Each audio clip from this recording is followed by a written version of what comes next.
Hello friends, நம்ம எப்படி வேணாலும் சப்பாத்தி செய்யலாங்க. ஆனால் நம்ம ஹெல்த்தியாக நம்மளுக்கு ஒரு சப்பாத்தி வேணும் அப்படின்னு நினச்சிங்கன்னா, இந்த சப்பாத்தி உங்களுக்கு ரொம்ப ரொம்ப ஹெல்த்தியான ஒரு சப்பாத்தி தாங்க. இது நம்மளுக்கு வெந்தயக்கீரையை வச்சு தாங்க இன்றைக்கி நாம் சப்பாத்தி பண்ணியிருக்கோம். இந்த சப்பாத்தி ரொம்ப ரொம்ப ஹெல்த்தியான சப்பாத்திங்க. அது மட்டும் இல்லைங்க, உடல் எடை குறையிறதா இருக்கட்டும், இந்த சுகர் லெவல் குறையிறதா இருக்கட்டும், அதாவது ரொம்ப நம்ம குறையும் அப்படின்லாம் சொல்ல முடியாது.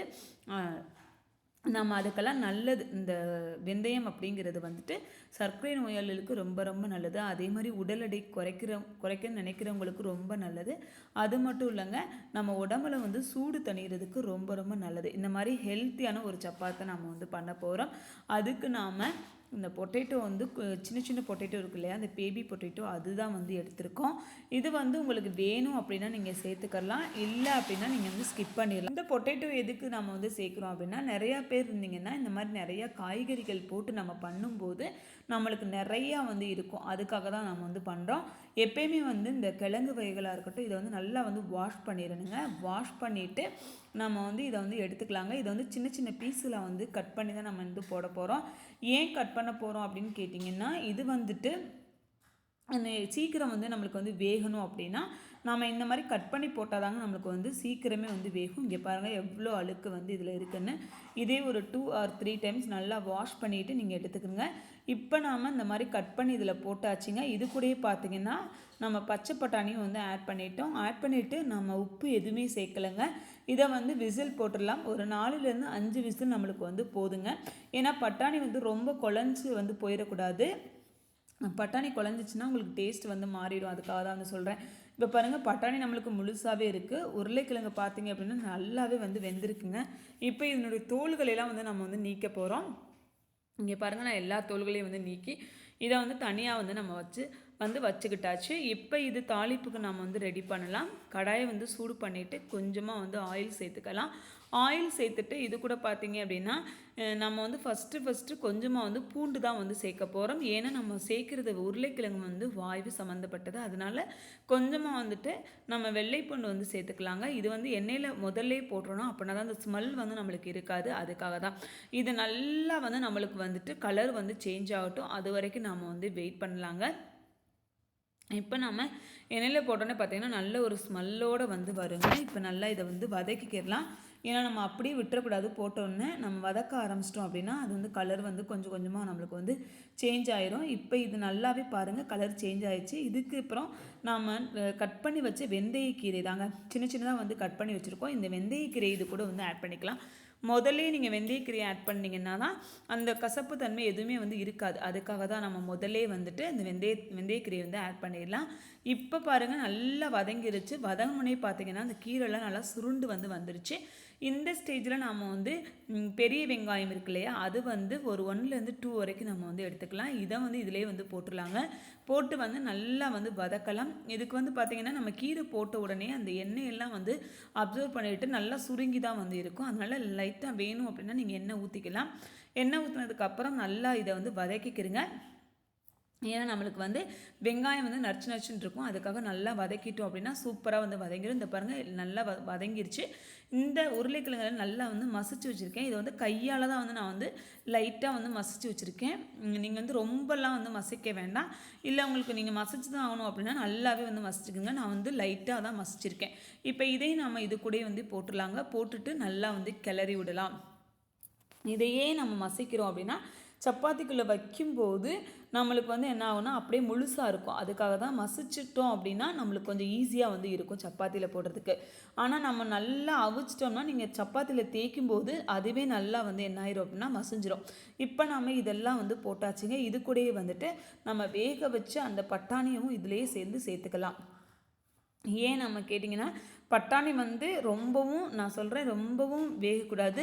அதே சமயத்தில் ரொம்பவும் வேகாமல் இருக்கக்கூடாது. நம்ம நல்லா அவிஞ்சிருக்கணும், குழையாமல். அந்தளவு இருந்தால் தான் நம்மளுக்கு சப்பாத்தியில் வைக்கும்போது கரெக்டாக இருக்கும். அதுக்காக தான் சொல்கிறேன்.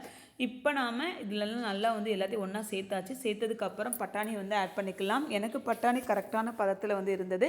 இப்போ நாம் எல்லா பட்டாணியும் சேர்த்துக்கலாம். இப்போ இதெல்லாம் சேர்த்ததுக்கப்புறம் இதுக்கு மசாலா தேவைப்படும் இல்லையா, நாம் வந்து இதில் வந்து 2 மசாலா தூள் தான் வந்து சேர்க்க போகிறோம். அதுவும் வீட்டில் உள்ள மசாலா தூள் தான். இதில் வந்து பார்த்திங்கன்னா காரத்துக்கு ஒரு 2லேருந்து 3 டீஸ்பூன், உங்களுக்கு நிறையா வேணும், காரம் வந்து நிறையா சாப்பிடுவீங்க அப்படின்னா நீங்கள் நிறையா கூட வந்து சேர்த்துக்கலாம். நான் வந்து 2 டீஸ்பூன் அளவுக்கு வந்துட்டு மிளகாய் தூளும் 1 டீஸ்பூன் அளவுக்கு கரம் மசாலாவும் எடுக்க போகிறேன். இதுலேயே கொஞ்சமாக வந்து உப்பும் ஆட் பண்ணிக்கலாம். இப்போ நம்மளுக்கு எல்லாமே வந்து பொடியெல்லாம் வந்து போட்டாச்சு. போட்டதுக்கப்புறம் ஒரு வாட்டி நல்லா வந்து கிளறி விடலாம். ஃபைனலாக வந்து நம்ம வந்து கரம் மசாலாவும் போட்டுட்டோம். இந்த கரம் மசாலா போடும்போது பார்த்திங்க அப்படின்னா நம்மளுக்கு கடைகளில் கிடைக்கக்கூடிய அந்த சப்பாத்தி ஸ்மெல்லாம் அப்படியே வந்து இருக்குங்க. நம்மளுக்கு வந்து இந்த சாட்டெல்லாம் சாப்பிடுவோம்ல அந்த மாதிரி வந்து இருக்கும். இதை வந்து நீங்கள் நல்லா வந்து கிளறி ரொம்ப நேரம் வைக்கணும் அப்படின்னு அவசியம் இல்லை. நீங்கள் வந்துட்டு மிளகாப்பொடி கரம் மசாலா போட்டது உடனேயே பார்த்தீங்கன்னா ஒரு சிம்மில் வச்சுட்டு ஒரு 2 நிமிஷம் அப்படியே வச்சிட்டிங்க அப்படின்னா சூப்பராக நம்மளுக்கு வந்துட்டு மசாலா வந்து ரெடி ஆயிடுச்சுங்க. இப்போ நம்மளுக்கு ஆல்மோஸ்ட் மசாலா ரெடி ஆயிடுச்சு. இப்போ நம்ம மாவு தான் வந்து பிசைய போகிறோம்.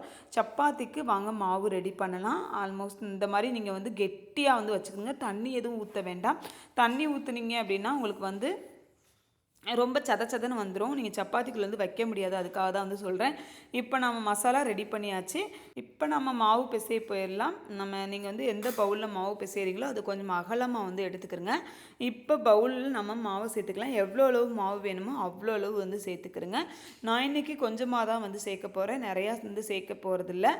நம்ம கொஞ்சமாக சேர்த்ததுக்கப்புறம் இது கூட பார்த்திங்கன்னா கொஞ்சமாக வந்து உப்பு, முதல்ல வந்து உப்பு தான் வந்து ஆட் பண்ணணும். அதுக்கப்புறம் தான் நீங்கள் என்ன போடுறீங்களோ அதை வந்து ஆட் பண்ணிக்கோங்க. அதே மாதிரி சப்பாத்தி மாவு பிசையும் போது நிறைய நுணுக்கங்கள் வந்து இருக்குங்க. ஏன்னா சப்பாத்தி நல்லா சாஃப்டாக வரணும் அப்படின்னா நாம் வந்துட்டு இந்த பக்குவத்தில் வந்து பிசைஞ்சால் தான் நல்லா சாஃப்டாக வந்து கிடைக்கும். இதே மாதிரி நீங்கள் வெறும் சப்பாத்தியாக இருக்கட்டும், நீங்கள் நார்மல் எந்த சப்பாத்தி பண்ணாலும் இந்த மெத்தடை பயன்படுத்தி நீங்கள் வந்து சப்பாத்தி வந்து பிசைச்சுக்குங்க. இதில் கொஞ்சமாக உப்பு போட்டோன்னே நல்லா எல்லா இடமும் படுற மாதிரி நல்லா வந்து பிசைஞ்சு விடலாம். பிசைஞ்சு விட்டதுக்கு அப்புறமா இதில் வந்து நம்ம வந்து தண்ணி சேர்க்க போகிறோம். கொஞ்சமாக தான் வந்து தண்ணி சேர்க்கணும். எப்போயுமே சப்பாத்தி வந்து பிசையும் போது அப்படியே நிறைய சேர்த்துட்டிங்க அப்படின்னா உங்களுக்கு வந்துட்டு சப்பாத்தி மாவு வந்து என்ன ஆயிரும், தண்ணி ஆயிரும். அதனால் இந்த மாதிரி தெளித்து தான் எப்போயுமே வந்து சப்பாத்தி மாவு வந்து ரெடி பண்ணணும். இந்த மாதிரி கொஞ்சமாக சேர்த்து நம்ம சப்பாத்தி மாவு வந்து ரெடி பண்ணிக்கலாங்க. இப்போ நம்ம சப்பாத்தி மாவு ரெடி பண்ணும்போதே இதுலேயே வந்து பார்த்திங்கன்னா இன்னும் கொஞ்சம் நான் வந்து வெந்தயக்கீரை வந்து வச்சுருக்கேன். அதை வந்து இதில் வந்து ஆட் பண்ண போகிறேன். இப்போ பாருங்கள், நம்ம வந்து முதல்ல சப்பாத்தி மாவை கொஞ்சம் ரொம்ப பிணையாமல், அதாவது நம்ம பாதியிலே வந்துட்டு இதெல்லாம் வந்து ஆட் பண்ணிக்கலாம். நம்ம வந்து கொஞ்சமாக தண்ணி சேர்த்துட்டு அதுக்கப்புறம் பார்த்திங்கன்னா ஃபைனலாக கொஞ்சமாக வந்து எண்ணெய் சேர்க்கணும். எண்ணெய் சேர்த்தா தான் அந்த சப்பாத்தி வந்து நல்லா சாஃப்ட்டு வந்து கிடைக்கும். அதுக்காக தான் வந்து சொல்கிறேன். இப்போ பார்த்திங்கன்னா ஆல்மோஸ்ட் வந்து கொஞ்சம் ரெடி ஆயிடுச்சு, பாதி ரெடி ஆயிடுச்சு. இப்போ நாம் இந்த ஸ்டேஜில் கொஞ்சமாக வந்துட்டு அந்த கீரையை வந்து நம்ம வந்து சேர்க்க போகிறோங்க. கீரையை சேர்த்ததுக்கு அப்புறமா நாம் வந்து இதை வந்து பிசைய போகிறோம். திருப்பியுமே நல்லா வந்து பிசையலாம். கீரை வந்து சின்னதாக வந்து கட் பண்ணணும், பெருசாக வந்து கட் பண்ணக்கூடாது. பெருசாக கட் பண்ணிங்கன்னா அப்படியே முழுசாக வந்து இருக்கும். எவ்வளோ சின்னதாக அவங்களால கட் பண்ண முடியுமோ அவ்வளோ தூரம் நீங்கள் வந்து கட் பண்ணிக்கோங்க. இப்போ நாம் இதெல்லாம் வந்து சேர்த்துட்டு திருப்பியுமே வந்து பிசைய ஆரம்பிக்கலாம். இது கூட கொஞ்சமாக இந்த உள்ளங்கையில் அளவுக்கு நம்ம ஆயில் வந்து போட்டுக்கலாம். ஃபைனலாக போட்டோம் அப்படின்னா மாவு வந்து நம்மளுக்கு வந்து ரெடி ஆயிருங்க. இப்போ சூப்பராக நம்ம மாவு ரெடி பண்ணலாம். மாவு வந்து பிசையும் போது மினிமம் ஒரு 5 நிமிஷமாவது நீங்கள் மாவு பிசைங்க. அப்போனா தான் உங்களுக்கு வந்து சாஃப்ட் வந்து கிடைக்கும். 5 நிமிஷம் வந்து மாவு பிசைங்க. அது போல் பார்த்தீங்கன்னா அரை மணி நேரம் வந்து மாவை நல்லா வந்து ஊற வச்சுருங்க. இதாங்க வந்து மெத்தடு. அப்போனா தான் உங்களுக்கு வந்துட்டு சப்பாத்தி நல்லா சாஃப்டாக வந்து கிடைக்கும். திருப்பி நான் ஏன் சொல்கிறேன் அப்படின்னா, மாவு வந்து நீங்கள் சில பேருக்கு வந்து பிசைய தெரியாது. அதனால் மாவு இந்த மாதிரி தண்ணியை வந்து கொஞ்சமாக மாவில் சேர்த்துட்டு ஒரு 5 நிமிஷம் வந்து நீங்கள் வந்து பிசைங்க. எவ்வளோ தூரம் நீங்கள் பிசைகிறீங்களோ அவ்வளோ தூரம் உங்களுக்கு வந்து சாஃப்ட் வந்து கிடைக்கும். இப்போ நாம் எல்லாத்தையும் வந்து போட்டாச்சுங்க. ஃபைனலாக கொஞ்சம் எண்ணெய் கூட நீங்கள் வந்து ஊற்றிட்டு பிசைஞ்சு அப்படியே வந்து மூடி வச்சுருங்க. ஒரு அரை மணி நேரம் வந்து மூடி வச்சதுக்கப்புறம் நாம் வந்து எடுத்து பார்க்கலாம். இப்போ நான் வந்து ஒரு சின்ன உருண்டைகள் வந்து எடுக்க போகிறேங்க. அவ்வளோ சாஃப்டாக வந்து இருக்குங்க இந்த சப்பாத்தி. இங்கே பாருங்கள், மாவு பார்த்திங்கன்னா அப்படி ஒரு சாஃப்டாக வந்து இருக்கும். ஏன்னா நம்ம பிசைகிறதுல தான் வந்து மாவு வந்து இருக்குது. இப்போ பாருங்கள், இதில் மாவு நம்ம எடுத்தாச்சு. சின்ன உருண்டைகளாக தான் நம்ம எடுக்கணும். பெருசாக வந்து எடுத்திங்க அப்படின்னா சப்பாத்தி வந்து ரொம்ப வந்துட்டு பெருசாக மெத்துன்னு இருக்க மாதிரி இருக்கும். அதனால் சின்ன உருண்டைகளாக வந்து எடுத்துகிட்டு கொஞ்சமாக வந்து மாவு அதிலே வந்து தூவி விட்டுருங்க. தூவி விட்டுட்டு நாம் வந்து என்ன செய்ய போகிறோன்னா தேய்க்க போகிறோம். இதில் வந்து என்னென்னா நம்ம வந்து சப்பாத்தி வந்து தேய்ச்சிடலாம். தேய்ச்சதுக்கப்புறம் உள்ளக்க மசாலா வைக்கிறது கொஞ்சம் கஷ்டங்க. ஏன்னா நம்ம சேர்த்துருக்கிறது வந்து பட்டாணி. பட்டாணி வந்து என்ன பண்ணுன்னா மேலே வந்து அப்படியே நிற்கும். அதுக்காக வந்து உள்ளக்க வந்து நீங்கள் வந்து மசாலா வைக்கும்போது கொஞ்சமாக வந்து வைங்க. அப்போனா தான் உங்களுக்கு வந்துட்டு இந்த சப்பாத்தியை வந்து உங்களால் வந்து செய்ய முடியும். இப்போ பாருங்கள் நான் எவ்வளோ தூரம் வைக்கிறேன்னு பாருங்கள். ஒரு சின்ன ஸ்பூன் தான் வந்து வச்சுருக்கேன். அந்த ஸ்பூனில் கொஞ்சமாக எடுத்து நான் வந்து வச்சாச்சு. வச்சதுக்கப்புறம் நம்ம வந்து சப்பாத்தி இந்த மாதிரி வந்து எல்லா இடமும் வந்து சுற்றி விட்டுட்டு அதுலேயே மேலே கொஞ்சமாக வந்துட்டு மாவு வந்து சேர்த்துலாம். மாவு வந்து சேர்த்துக்கிட்டே இருங்க. நீங்கள் எண்ணெய் இது மாதிரி எதுவுமே சேர்க்க வேண்டாம். மாவு சேர்த்திங்கனாவே வந்து போதும். இப்போ நம்ம தேய்ச்சோம் அப்படின்னா நம்மளுக்கு வந்து சப்பாத்தி வந்து பிஞ்சு போகாமல் அப்படியே வந்து கிடைக்கும். அதுக்காக தான் வந்து சொல்கிறேன். இல்லை அப்படின்னா நீங்கள் வந்துட்டு இந்த பாருங்கள், நான் எனக்கே மேலே உள்ள பட்டாணி வந்து இருக்குது பாருங்கள். பட்டாணி வந்து ஈஸியாக வந்துட்டு என்ன ஆயிரும் அப்படின்னா வெளியே வந்து வந்துடும். அதுக்காக தான் வந்து சொல்கிறேன். ரொம்ப லேசாகவும் இதை வந்து நம்ம வந்து தேய்க்க முடியாது. ஏன்னா நம்ம ரொம்ப லேசாக தேய்ச்சோம்னாலும் நம்மளுக்கு வந்து என்ன ஆகும்னா பிஞ்சிடும் இந்த சப்பாத்தி. அதுக்காக தான் கொஞ்சம் நம்ம வந்து என்ன செய்யணும்னா கனமாக வந்து தேய்க்கணும். அதுக்காக தான் நான் வந்து சொல்கிறேன். இப்போ பாருங்கள் சூப்பராக வந்து தேய்ச்சாச்சு. மேலே பாருங்கள் பட்டாணி அப்படி அப்படியே வந்து இருக்குது. இப்போ நம்ம கல்லை வந்து சூடு பண்ணிடலாம். தோசை கல் தான். இதில் கொஞ்சமாக வந்து ஆயில் போட்டுக்கலாம்.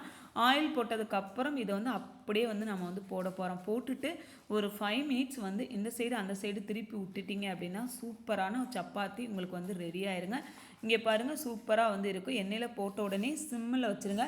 சிம்மில் வச்சுட்டு ஒரு 5 மினிட்ஸ் நல்லா வேக விட்டுட்டு எடுத்தீங்க அப்படின்னா சூப்பரான சப்பாத்தி. நம்ம இந்த மாதிரி எந்த சப்பாத்தி நீங்கள் பண்ணியிருக்கவே மாட்டீங்க. அந்த அளவுக்கு வந்து டேஸ்ட் வந்து இருக்கும்.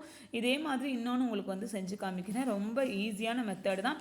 நம்ம உள்ளதை மட்டும் சுருட்டிட்டு மேலே மாவு மட்டும் கரெக்டாக போட்டுட்டீங்க அப்படின்னா நீங்கள் சூப்பராக சப்பாத்திகளை வந்துட்டு நீங்கள் வந்து ரெடி பண்ணிடலாங்க. இப்போ பாருங்கள் நம்ம சூப்பராக வந்து 2வது சப்பாத்தியுமே தேய்ச்சிட்டோம். இதே மாதிரி எல்லா சப்பாத்திகளையும் தேய்ச்சி நாம் வந்து கல்லில் வந்து போட்டுடலாங்க. போட்டு எடுத்துடலாம். கல்லில் போடுறது நம்மளுக்கு ரொம்ப ஈஸிங்க. இது வந்து பிஞ்சு போயிடும் அப்படிலாம் நீங்கள் நினைக்க வேணாம். அப்படியாமல் நீங்கள் வந்து அழகாக வந்து எடுக்கலாம். இங்கே பாருங்கள் சூப்பராக வந்து ரெடி ஆயிடுச்சு. சப்பாத்தியுமே நம்மளுக்கு வந்து சூப்பராக வந்து ரெடி ஆயிடுச்சு. இதுக்கு சைடிஷ் எதுவுமே தேவையில்லைங்க. நீங்கள் அப்படியே வந்து சாப்பிட்லாம். அவ்வளோ டேஸ்டியாக ஆரோக்கியமான ஒரு சப்பாத்தி தான். இந்த வீடியோ டிப்ஸ் பிடிச்சிருந்தது அப்படின்னா மறக்காமல் லைக் பண்ணுங்கள், ஷேர் பண்ணுங்கள், கமெண்ட் பண்ணுங்கள், சப்ஸ்கிரைப் பண்ணிடுங்க. இதே மாதிரி வித்தியாசமான இன்னொரு வீடியோ நம்ம நாளைக்கு பார்க்கலாம். பாருங்கள் சப்பாத்தி ரொம்ப சூப்பராக வந்து இருக்குங்க. இந்த மாதிரி ஒரு சப்பாத்தி உங்கள் குழந்தைங்களுக்கு வந்து செஞ்சு கொடுத்தீங்க அப்படின்னா அவங்க விரும்பி சாப்பிடுவாங்க. அந்த அளவுக்கு ஒரு டேஸ்ட் அண்ட் ஹெல்த்தியான ஒரு சப்பாத்திங்க. நீங்களும் கண்டிப்பாக வந்து ட்ரை பண்ணி பாருங்கள். இதே மாதிரி இன்னொரு வீடியோ நம்ம நாளைக்கு வந்து பார்க்கலாம். Okay bye.